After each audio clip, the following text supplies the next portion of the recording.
아프리카에서 선교 활동을 하시는 브루스 올슨 목사님을 분이 계신데 그분의 사역 활동을 밀림 속의 십자가라는 제목으로 책을 내셨어요. 그래서 거기에 보게 되면 아프리카 사역을 하면서 어떤 일이 있었는지를 자세하게 이렇게 알 수가 있습니다. 하루는 이런 일이 있었어요. 그 부족들 중에 이제 부족들끼리 이렇게 따로따로 모여 사니까 거기에는 추장이 제일이고 또 함께 추장을 도와서 각 마을마다 무당이 있습니다. 제사장이라 그러죠. 그래서 추장이 해결하고 제사장이 해결하고 그렇게 각 마을마다 모여 있는데 여기에 선교사님이 들어가신 거예요. 그래서 선교 활동을 하는데 처음에는 약을 가지고 들어가서 이 약을 먹으면 우리가 어떤 병에 걸리든지 배가 아파도 이 약을 먹어야 되고 하면서 약을 소개하고 그렇게 선교 활동을 하는데 그 전에는 어디가 아프면은 곧바로 무당한테 쫓아가서 무당이 구술하고 자기들 나름대로 제사도 지내고 해서 그렇게 어떤 것들을 해결하려고 했는데 그것이 해결이 되겠습니까? 해결이 되지가 않죠.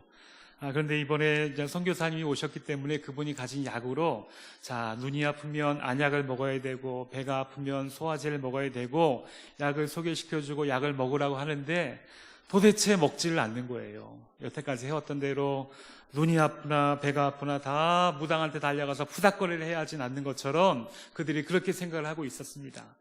아무리 선교사님이 강구를 하고 홍보를 해도 이들이 듣지를 않는 거예요. 마침 그때에 그 마을에 큰 눈병이 돌았어요. 눈병은 전염이 잘 되는 거잖아요. 그래서 눈병이 돌아서 이 사람이 걸리니까 뒷집도 걸리고 앞집도 걸리고 해서 많은 사람들이 눈병으로 인해서 그렇게 고생을 하고 심지어 장님까지 되고 마는 그런 상황인데도 선교사님이 안약을 주면서 이것을 발라야 합니다라고 분명히 이야기하지만 아무도 안약을 바르지 않습니다.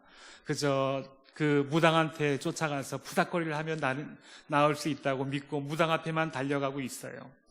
선교사님이 너무너무 속이 상해서 어느 날 많은 사람들이 보는 앞에서 눈병 걸린 사람 한 사람을 불러냈어요. 그리고 그 사람 눈에 이렇게 눈 속에 있는 이 고름이나 이 병균들을 이렇게 손으로 짜가지고 다 보는 앞에서 자기 눈에 이렇게 집어넣었습니다. 이렇게 집어넣었어요.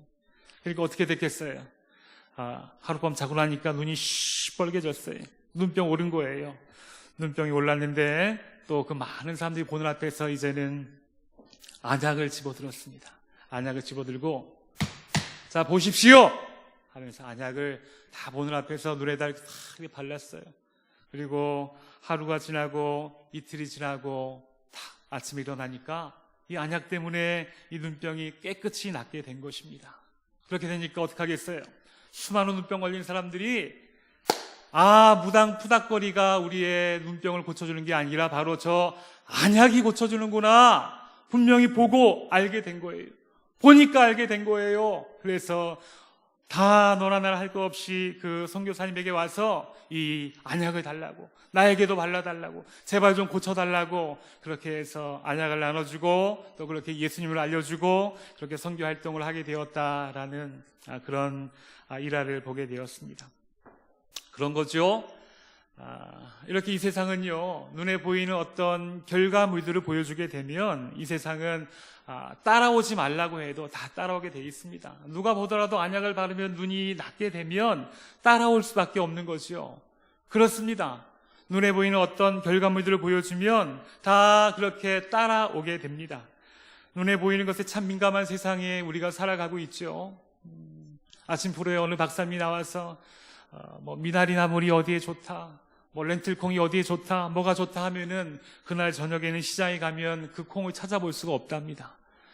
맞는 말인지 모르겠지만 그럴 것 같아요. 무언가 좋다라고 이렇게 우리에게 보여주고 알려주고 홍보를 하고 광고를 하게 되면 그 결과물들을 특별히 어떤 유명한 사람이 그 결과물들을 보여주면서 이렇게 하니까 이렇게 되었다라고 알려주게 되면 다 따라가고 다 쫓아가고 다 그것을 신봉하는 그런 세대에 우리가 살고 있습니다. 그렇다면요 여러분 어떻습니까? 우리의 모습은 우리 예수 믿는 사람들이 우리의 모습은 이 세상 사람들에게 얼마나 매력적으로 보여지고 있는가에 대해서 한번 고민해 봤으면 좋겠어요. 우리가 예수 믿는 우리가 신앙생활하고 있는 이 모습이 믿지 않는 저들이 보기에 참 매력적으로 그렇게 보여주고 있으십니까? 예수님 믿으면 사업도 다 잘 풀리고 자녀들이 하는 일도 다 잘 되고, 요새 청년들 취업난이 어렵다고 하는데 예수 믿는 청년들은 어디에든지 척척 취업을 하고 대학도 잘 가고 시집도 잘 가고 장가도 잘 가고, 그렇게 아픈 사람은 다 병이 낫고, 누가 보더라도, 이 세상 사람들이 보기에도 누가 보더라도 다 공감할 만한 예수님 믿고 난 이후에 충분히 매력적인 삶의 변화들이 우리에게 있다면, 누가 뭐라 그러지 않아도, 정말로 나가서 문을 두드려가며 그렇게 전도하지 않아도 예수 믿는 사람들이 훨씬 더 많아질 것이, 그런데 자리가 이렇게 많이 비어있는 거 보니까 우리가 예수님 믿는 모습이 이 세상 사람들이 보기에 그렇게 참 매력적이지만은 않은 것 같습니다. 그렇죠? 그런 것 같아요. 우리가 예수님 믿은 이후에 신앙생활을 하면서 어떤 참 매력적인 좋은 그런 간증들이 우리 삶에 넘치기도 하지만 꼭 그런 것이 일반적인 것만은 아닙니다. 어떤 성도님들은 교회 다니면서 여전히 몸에 아픈 질병을 그대로 안고 다니시는 분들도 계시고요. 또 이런저런 삶의 문제에 치이고 또 아프고 힘들어서 그렇게 하나님 앞에 기도하며 나아가는 그런 분들도 우리가 주변에서, 우리 성도님들 가운데에서도, 우리 교회에서도 참 쉽지 않게 찾아볼 수가 있어요. 그렇다면 왜 그럴까? 라는 것을 우리가 한번 생각해 봤으면 좋겠습니다. 예수님 믿고 나서 우리 모든 사람들이, 아니 이 세상의 많은 사람들이 그렇게 고개를 끄덕거릴 수 있는, 이 세상 사람들이 공감할 수 있는, 누가 보기에도 충분히 매력적인 삶의 결과물들을 우리에게도 또 이 세상에도 보여주게 된다면 하나님 영광 드러나서 좋고, 또 예수 믿는 사람들이 많아지니까 좋고, 이 땅의 교회가 부흥해서 좋고, 누이 좋고 매부 좋고 하나님 좋고 교회 좋고, 그렇게 교회가 부흥하고 전도되고 얼마나 좋겠습니까?만은 여전히 예수님 믿은 이후에도 우리 신앙생활 가운데서도 그렇게 어려운 문제들을 안고 힘겹게 살아가는 삶의 단편들이 여전히 우리에게 있다라는 것이, 그래서 이것은 무엇일까라는 것을 우리가 좀 잘 알아야 할 것입니다. 이 또한 하나님께서 우리 성도들에게 허락하신 성도들의 한 단면이라고 한다면, 우리는 이런 모습을 우리가 예수 믿으면서 어떻게 이해하고 어떻게 받아들여야 할 것인가 라는 것을 우리가 신앙생활 하면서 잘 정리할 수 있어야 돼요. 이런 1차적인 문제들이 정리가 되지 않으면 축복이 있으면 하나님이 함께 하신 것이고 축복이 없으면 나를 버리신 것이다, 이렇게 단편적으로만 생각할 수 있는 거예요. 어떤 바보가 이렇게 길을 이렇게 걸어가는데, 오늘 오전에 목사님 유머 하셨는데 아무도 웃지 않으시면 안 됩니다. 제가 지금 유머할 거예요. 준비하세요. 이렇게 걸어가는데 계속 이러면서 걸어가는 거예요. 누가 조금 모자란 사람인데 이렇게 걸어갑니다. 왜 그런가 물어봤더니 그 친구가 이렇게 이야기합니다. 제 팔이 없다가 있다가 한다는 거예요. 걸어가면서 이렇게 팔이 없잖아요. 이러면서 걸어가는 거예요. 그래서 하면서 걸어간다. 눈에 보이니까 있고 눈에 안 보이니까 없어요. 얼른 바보예요. 바보지 않습니까? 웃기죠? 이 정도는 해야 합니다. 예, 그렇게 이렇게 하면서 눈에 보이면 있는 것처럼 보이고 눈에 안 보이면 없는 것처럼 보이고, 이렇게 1차원적으로 살아가는 사람을 우리가 바보라고 해요. 바보라고 합니다. 그런데 우리도 살아가면서 어떤 축복의 모습이 있으면 축복의 모습이 없으면 이렇게 살아간다면 우리가 조금 전에 바보라고 했던 그 모습이 우리의 신앙생활에도 여전히 있지 않는가, 우리가 조금은 떨어져서 우리를 생각해 볼 수 있어야 되는 거예요. 설교를 우리 교회는 한 달 전에 미리 설교 예고가 나갑니다. 그래서 설교 예고가 나가기 때문에 한 달 전에 오늘 본문과 제목만을 잡아놓고 준비를 하고 있는 그런 상황이었어요. 그런데 지난주에 담임 목사님께서 시험을 당하거든, 이런 제목으로 시험을 당할 때 성도가 어떤 자세를 가져야 되는가 라는 부분에 대해서 말씀하셨습니다. 같은 내용은 아니지만은 비슷한 주제의 그런 말씀이었어요. 그래서 오늘 말씀을 준비하면서 조금의 주저함이 있었습니다. 그런데 또 한편으로 다르게 생각해 보게 되면 우리 인생이 항상 하나님 앞에 위로와 격려와 또 복음이 필요한 그런 상태이기도 하고요. 또 우리 교회에 특별한 하나의 위로의 말씀을 필요로 하는 성도님들이 많이 계시기에 또 말씀을 준비케 하신다라는 그런 확신을 가지고 오늘 말씀을 준비하게 됐습니다.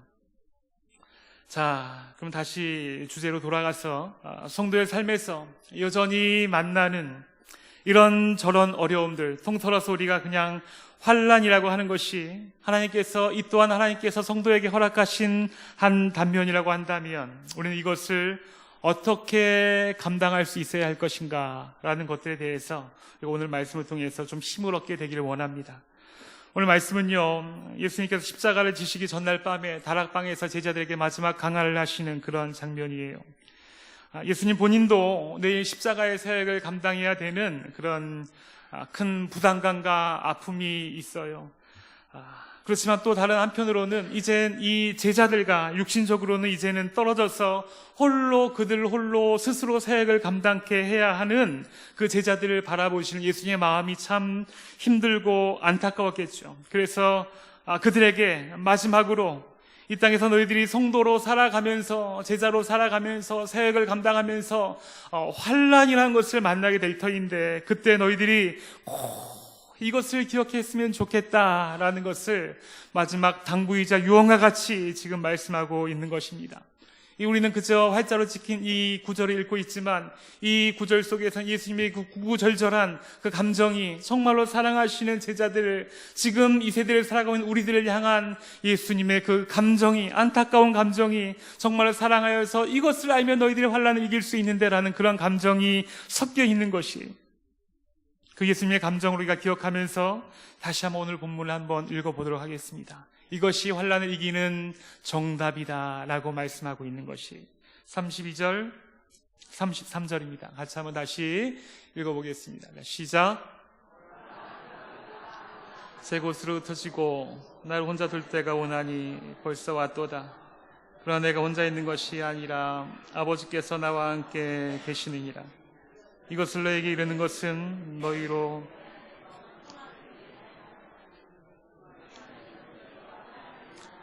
담대하라. 내가 세상을 이기었노라. 아멘. 우리가 환난을 당할 때에 꼭 기억해야 할 것이 있는데, 하나님께서 사랑하는 성도들에게 사랑하지만 그럼에도 불구하고 환난이라는 어떤 모습들을 허락하신 이유는 그것이 무엇인가 하면 이 힘든 세상에 결코 나 홀로 있지 않다는 것을 우리에게 알게 하시기 위함이다 라는 것을 오늘 말씀을 통해서 우리가 알게 되는 것입니다. 여러분, 환난이 있으면 어떻게 합니까? 환난이 있으면 그것을 해결하기 위해서 도움을 요청하게 되죠. 도움을 요청합니다. 시편 121편에 보게 되면 내가 산을 향하여 눈을 들리라. 나의 도움이 어디서 올까? 나의 도움은 천지를 지으신 여호와에게서로다 라고 시편 말씀에 나와 있어요. 지금 이 시편 기자가 왜 산을 향하여 고개를 듭니까? 어려우니까. 나의 도움이 어디서 올까? 지금 내 힘으로 이것을 감당할 수가 없는데 나의 도움이 어디서 올까라고 고개를 들고 쳐다봤더니 바로 나의 도움은 이 천지를 지으신 여호와에게서 오는구나 라는 것을 알게 된 것입니다. 어려움이 있으니까, 환난이 있으니까 도움을 구하게 되고, 도움을 구하려고 고개를 들게 되니까 바로 하나님을 만나게 된 거예요. 환난을 통해서 성도들은 우리 하나님 아버지를 똑바로 바라볼 수 있는 기회를 얻게 되는 것입니다. 그렇게 바라볼 때에 우리들은 하나님의 권능을 얻게 되고요, 또 그렇게 감당할 수 있는 힘을 얻게 되고요, 그렇게 그런 일을 통해서, 환난이나 어려움을 통해서 정말로 나와 함께 하시는 분이 바로 하나님 아버지이시구나. 내가 혼자 있는 게 아니구나. 내가 홀로 떨어져 있는 것이 아니구나. 하나님이 정말 나를 사랑하시는구나 라는 것을 우리가 비로소 깨닫게 된다는 것입니다. 환난을 통해서 마음고생이 있을 수도 있어요. 금전적인 손해를 입을 수도 있어요. 피해가 있을 수 있어요. 그러나 그 여러 가지 다 모든 것을 환난이라고 종합해 봤을 때에 비록 여러 가지 고생도 있고 손해도 있고 피해도 있을 수 있지만, 그런 환난을 통해서 하나님이 나와 함께 하신다는 사실을 분명하게 우리가 깨닫게 된다면 그것은 아무리 비싼 대가를 치르고서라도 반드시 사야 할 손해가 우리에게 없는 장사라는 것입니다. 그 장사를 우리가 할 수 있어야 되는 거예요. 비록 어렵고 힘이 들지만 이것을 통해서 하나님이 나와 함께 하시는구나 라는 것을 알게 된다면 우리는 그것으로 유익을 얻은 것이에요. 중국에 미사일이 있으니까 사드를 가지고 우리가 대비를 해야 된다, 그렇게 우리가 모색해야 된다, 여기에는 이 무기가 최고다, 여기에는 꼭 이것을 설치해야 된다라고 우리가 많은 설왕설래가 있지요. 우리가 이 땅을 살아가면서 어떠한 환난의 미사일, 피해의 미사일, 손해의 미사일, 여러 가지 인간관계의 미사일, 마음 아픔의 미사일이 다 오게 될 때에 우리에게 영원한 사드라고 하면 안 되겠죠. 또 혹시나 모르니까 우리에게 이 모든 무기를 완전하게 방어하고 완전하게 보호하는 것은 바로 하나님 아버지가 나와 함께 하신다는 그 사실인 것입니다. 믿으시기 바랍니다. 우리가 이것을 얻어야 되는 거예요. 이것이 바로 우리의 가장 강력한 보호망이고 가장 강력한 무기가 되는 것입니다.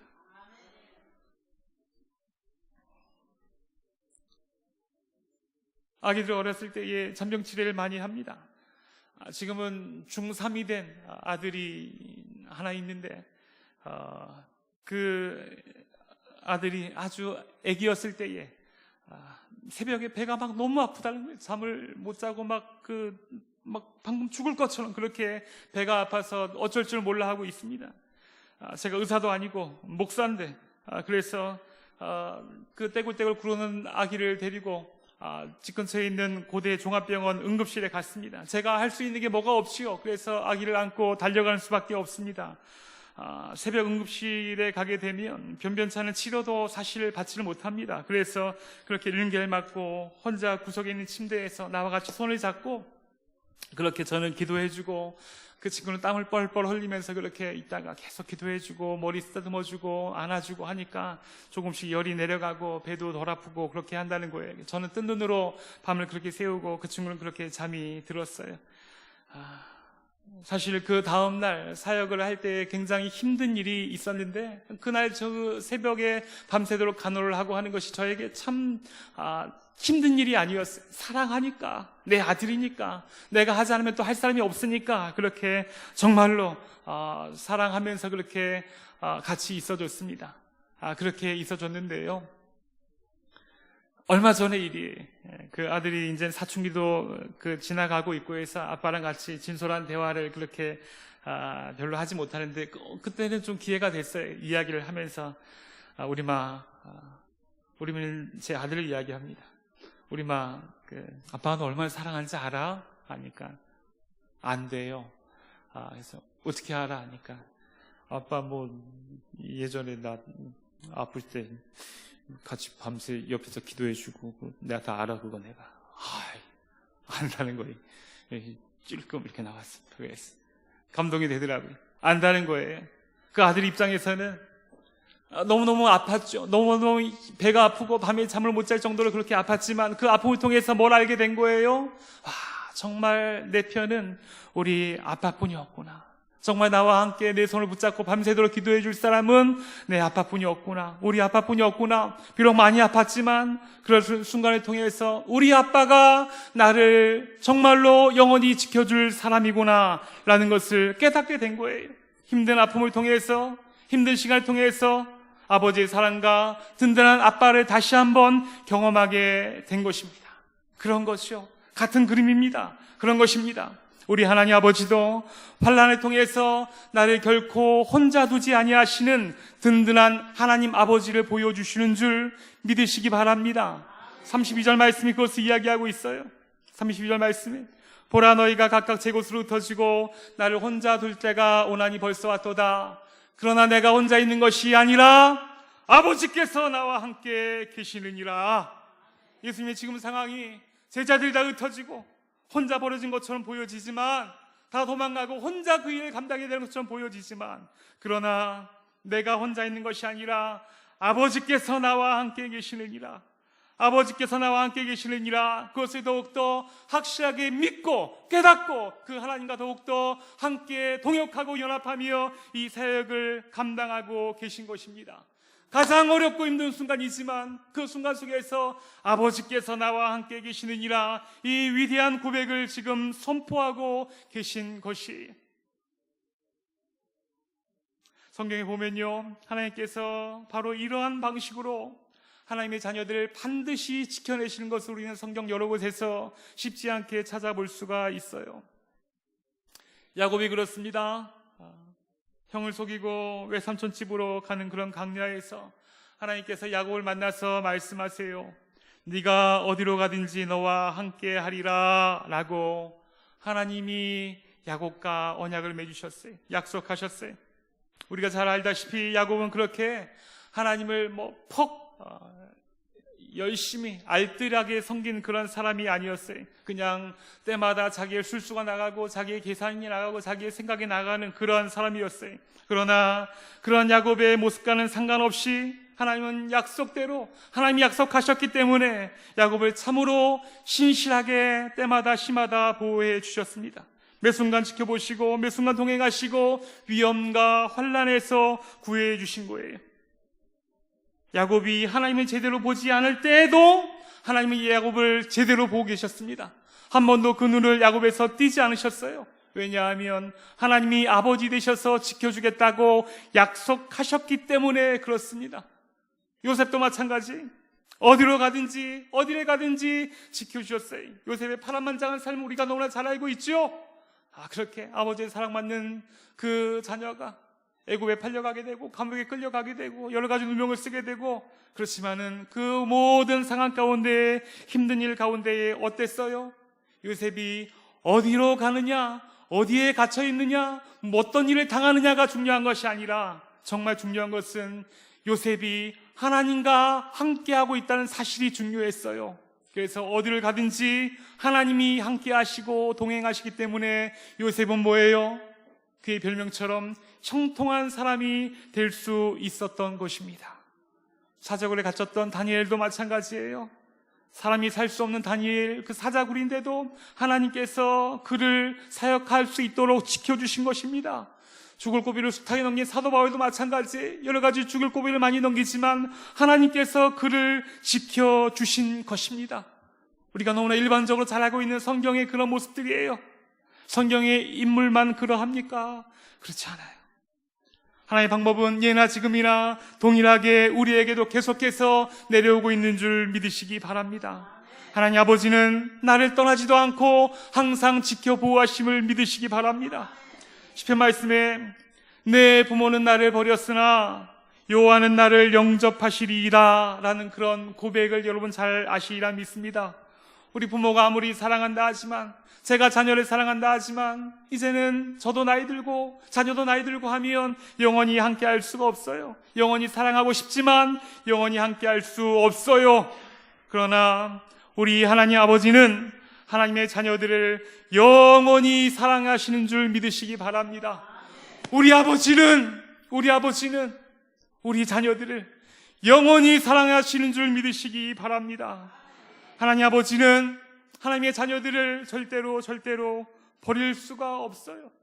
절대로 버릴 수가 없어요. 왜냐하면 우리가 너무나 비싸고 귀한 존재들이기 때문에 그렇습니다. 그분의 하나뿐이 없는 외아들 독생자 예수 그리스도를 나를 살리기 위해서, 나를 자녀 삼으시기 위해서 그 예수 그리스도를 십자가에 달려 돌아가시게 했습니다. 그 십자가의 핏값으로 나를 사신 것이, 예수 그리스도의 십자가의 핏값으로 나를 사셨습니다. 싸구려로 또리로 그렇게 값싸게 산 것은 잃어버리게 되면 찾지 않아요. 왜냐하면 다시 사면 되니까요. 근데 정말 비싸게 산 것은 어떻게든지 다시 찾고 어떻게든지 다시 찾고 다시 얻으려고 하는 것이 바로 하나님 아버지의 마음인 것이죠.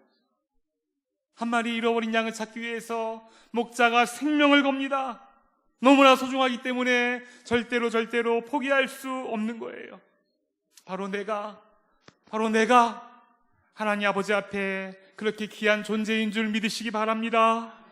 예수님의 그 귀한 보혈로 사신받이어진 존귀한 생명, 존귀한 자녀, 존귀한 영혼이 바로 우리 교회임을 믿으시기 바랍니다.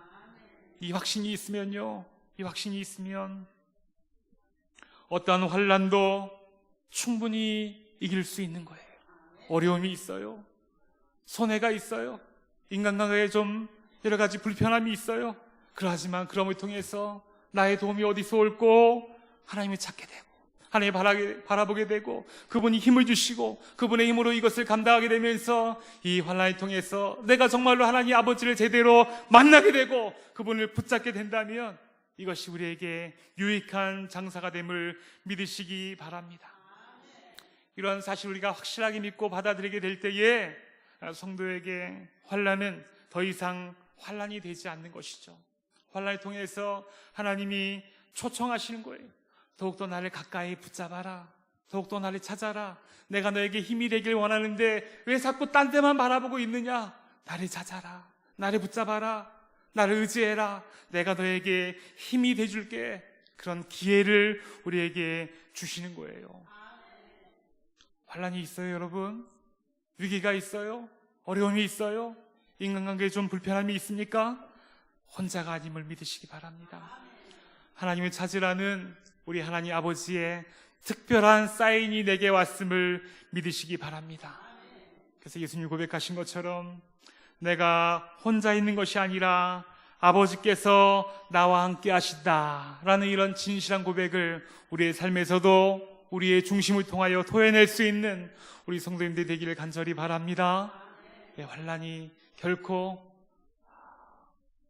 내가 혼자라는 사실이 아니라 하나님이 나와 함께 하신다는 사실을 분명히 깨닫고 알게 해주시는 하나님의 특별한 사인이라는 것이에요. 더 나아가서요, 본문 33절 말씀은 환난이 다가올 때에 우리가 어떠한 자세를 취해야 하는가에 대해서 알려주고 있어요. 33절 말씀입니다. 같이 한번 읽어볼까요? 읽습니다. 이것을 너에게 이르는 것은 너희로 내 안에서 평안을 누리게 하려 함이라. 세상에서 너희가 환난을 당하나 담대하라. 내가 세상을 이기었노라. 아멘. 어떤 일을 만나게 되면, 소위 환난이라는 것을 만나게 되면 어떻게 하라고요?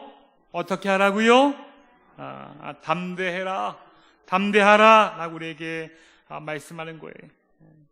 어떤 어려움을 당했어요. 그래서 상담을 왔어요. 목사님 어떻게 할까요? 하면 제가 이렇게 이야기합니다. 성도님 담대하십시오 라고 한다면 여러분 이것이 좀 어떻게 힘이 되겠습니까? 왜 그렇게 환난 속에 빠져 있어요? 담대하세요 라고 이렇게 이야기한다면 정말 어려움에 당해 있는 그 분에게는 뜬구름 잡는 소리처럼 들려질 수도 혹시 있을지 모르겠어요. 나는 힘들어 죽겠는데 담대하지 못해서 담대 안 하고 싶어서 그런가? 나도 좀 담대하고 싶지, 힘을 내고 싶지. 그런데 힘이 안 나는 걸 어떡해? 라고 그렇게 반문할지 모르겠어요. 담대하세요라는 것이 제가 이야기하면, 그렇게 주변에 있는 사람들이 이야기한다면 힘이 안 날지도 모르겠어요. 그런데 그냥 우리에게 성경은 너 힘이 들어? 그러면 담대해 라고 그렇게 무책임하게 말씀하고 있지 않습니다. 담대하라고 말씀하신 분은 바로 우리 예수 그리스도, 우리의 대장 되신 예수님께서 우리에게 말씀하시는 거예요. 예수님께서 우리에게 담대하라고 말씀하셔서 뭐라고 말씀하십니까? 내가 세상을 이미 이기었노라. 내가 세상의 모든 환난도 고통도 내가 이기었노라. 내가 이겼기 때문에 나를 따라오는 너희는 나를 따라오기만 하면 이 환난에서 이길 수 있다. 그러니 나를 믿고 담대해라. 내가 세상을 이미 이겼노라. 나를 믿고 담대해라 라고 우리에게 말씀하고 있는 것입니다. 예수님이 이미 이기셨습니다. 예수님이 우리의 대장 되십니다. 우리는 그분을 따라가는 군사입니다. 그러므로 그분을 따라가며 담대할 수 있는 우리 성도님들 되기를 간절히 바랍니다. 대장 되신 예수님이 이기셨어요. 그들이 따라가는 우리도 이미 이긴 것입니다. 왜냐하면 예수님과 우리는 이미 십자가를 통해서 연합되었기 때문에 그렇습니다. 대표가 되었습니다. 그분이 이기시면 우리가 이긴 것입니다. 우리가 너무나 잘 알고 있는 갈라디아서 말씀 2장 20절 말씀이 같이 한번 읽습니다. 갈라디아서 2장 10절 말씀. 자, 또박 왜 예수님이 이긴 것이 내가 이긴 것인가? 같이 한번 읽습니다. 자, 시작. 십자가에 못 박혔나니 그런즉 이제는 내가 사는 것이 아니요 오직 내 안에 그리스도께서 사시는 것이라. 이제 내가 육체 가운데 사는 것은 나를 사랑하사 나를 위하여 자기 자신을 버리신 하나님의 아들을 믿는 믿음 안에서 사는 것이라. 할렐루야. 그런 거예요. 예수님이 죽으신 것은 나를 위하여 죽으신 것이고, 예수님이 사신 것은 내가 다시 살아난 것이. 우리는 그래서 예수님만 따라가게 되면 예수님의 승리가 나의 승리가 되는 것입니다. 예수님이 이미 세상을 이기셨기 때문에 자, 담대해라 라고 말씀하셨어요. 그래서 우리는 그 예수님 따라가면서 담대하면 되는 것입니다. 예수님이 이미 이긴 싸움을 우리는 함께 따라가면 되는 것입니다. 이 사실을 믿으라는 거예요. 내 안에 너 있다가 아니라 내 안에 주님 있는 것이, 내 안에 예수님 있습니다. 믿으십니까? 내 안에 주님이 있으십니다. 내 안에 주님이 있으세요. 이 세상을 이기신 내 안에 주님이 있으세요. 내가 사는 것이 아니에요. 그분이 살아가는 것이, 그분이 말씀하시는 거예요. 이 세상을 이기신 나를 너무나 사랑하시는 내 안에 예수님이 있습니다. 그래서 그분을 신뢰하며 그분을 믿으며 그분이 원하시는 대로 그렇게 살아가면 이미 승리가 우리에게 주어진 줄 믿으시기 바랍니다. 담대해라라는 것은 여러분 끄떡하지 않는 것이, 흔들리지 않는 것이, 타협하지 않는 것이. 어떤 환난이 다가올 때에 우리는 기본적으로 나의 잔머리나 나의 계산, 나의 습성, 나의 생각대로 움직이려고 하는 그런 습관들이 기본적으로 우리에게 있습니다. 그런데 그런 습관을 가감하게 버리는 것, 바로 그것을 담대하다 이렇게 이야기하는 것이. 여러 가지 고민이 있을 때 한번 생각해 봤어요. 그런 고민이 있을 때 그 고민을 버리려고 해도 자꾸 그것이 내 안에 생각이 납니다. 그것을 어떻게 이기는 거예요? 우리 주님, 나에게 평안을 주세요. 해결책을 주세요. 이기게 해주세요. 예수님께서 가장 좋은 방법으로 인도해 주세요 라고 기도하면서 우리 주님이 주시는 평강이 점점 내 마음을 지배하게 되는 것, 나의 생각, 나의 잔머리, 나의 계산, 나의 습성들을 점점 장악해 나가는 것, 그게 바로 담대하다라는 것이, 이것은 한순간에 이루어지는 것이 아닙니다. 계속해서 말씀을 내 안에 집어넣고 말씀을 묵상하고 말씀이 내 것이 되도록 해서 읽어가면서 말씀을 통해서 나를 단련시키고 훈련시키는 것이에요. 훈련해야 되는 것입니다. 얼마 전에 격투기 경기를 봤는데요. 예전엔 격투기 경기가 권투 경기뿐이 없지 않았습니까? 요새는 얼마나 잔인한지 모르겠어요. 막 이 글러브도 얇아졌는데 그것을 막 때리고, 다리로도 막 때리고, 무릎으로도 때리고, 여기로 때리고 하면서 정말 잔인하게 피가 막 철철 나는 그런 그 경기들이 많습니다. 그런 경기를 보는데 두 선수가 이렇게 싸운다고 나왔어요. 그런데 그 밑에 보니까 선수 소개를 하면서 누구 그 밑에 데뷔전 이렇게 나와 있었어요. 또 상대방도 보니까 누구 그 밑에 데뷔전 이렇게 나와 있어요. 그러니까 처음으로 TV가 중계하는 그 화면에 처음으로 이 프로 데뷔를 하는 그런 선수들이었어요. 재밌겠다 싶어가 좀 봤습니다.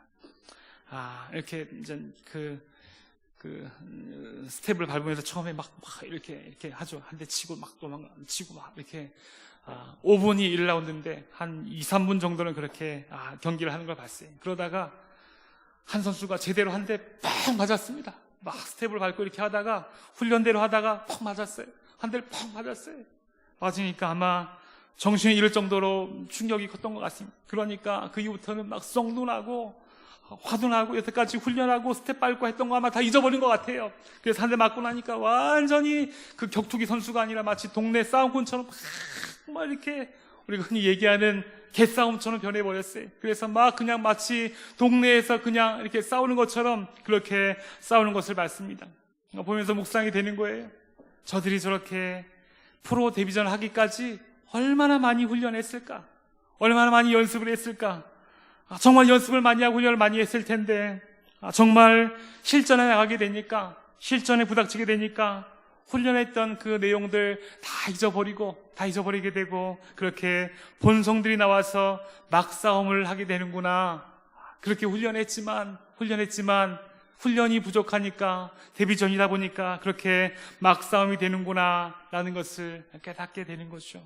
마찬가지 평소에 우리가 말씀을 합니다. 묵상을 합니다. 내 것이 되도록 훈련을 합니다. 계속해서 암송도 합니다. 그래서 어떤 환란이 다가오게 되면 담대해라, 내가 이것을 기억하고 그렇게 하려고 해요. 그렇지만 막상 실전에서 환란과 부닥치게 되면 흔들리지 않은 담대함을 우리가 보여주기보다는 내 방식대로, 내 계산대로, 내가 여태까지 했던 대로 그렇게 자기 자신과 타협하고 세상과 타협하면서 요리조리 빠져나가려는 모습이 우리에게 있을 수 있다라는 것이에요. 그래서 여러분 어떻게 해야 돼요? 꾸준히 훈련해야 합니다.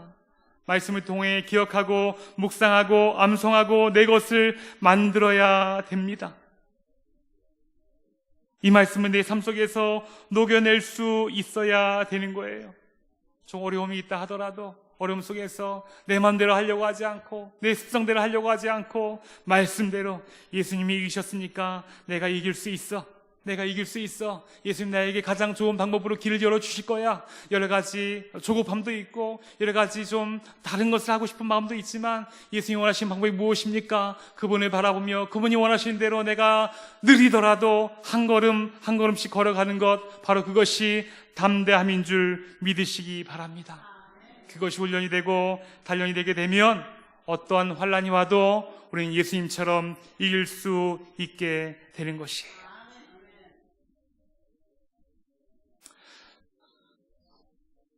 천성을 향하여 가는 길 중에서 하나님께서 우리에게 환란을 얻게 하겠다라고 말씀하지 않으셨어요. 환란이 있습니다. 어려움이 있습니다. 그럴 때 오늘 말씀을 여러분 꼭 기억하실 수 있게 되길 바랍니다. 하나님 우리를 절대로 혼자 내어버려 두지 않습니다. 환란이 오면 더 크게 어디에 하나님의 도우심이 있는가, 어디에 하나님의 도우심이 있는가 눈을 크게 뜨고 찾아보시기 바랍니다. 반드시 있습니다. 하나님은 하나님의 사랑하는 자녀들을 결코 혼자 내어버려 두지 않으심을 믿으시기 바랍니다. 또한 여러분 담대하기 원합니다. 우리 주님이 이미 세상을 이기셨습니다. 그 승리는 나의 것입니다. 여기저기 흔들리지 아니하고 여러 술수나 타협으로 그렇게 나 자신을 세상과 타협하지 말고 정말로 담대하고 흔들리지 아니하게 예수님이 걸어가신, 예수님이 보여주신, 예수님이 원하시는 그 길을 당당하게 걸어가기 원합니다. 그렇게 할 때 우리가 못 이길 시험이나 못 이길 환란이 얻게 되는 것입니다. 그렇게 나와 동행하시는, 나를 너무도 사랑하시는 그 하나님 붙잡고 예수 그리스도 이름으로 승리하시는 우리 성도님들 되기를 주 이름으로 축원합니다. 우리 찬양 같이 한 곡 하겠습니다.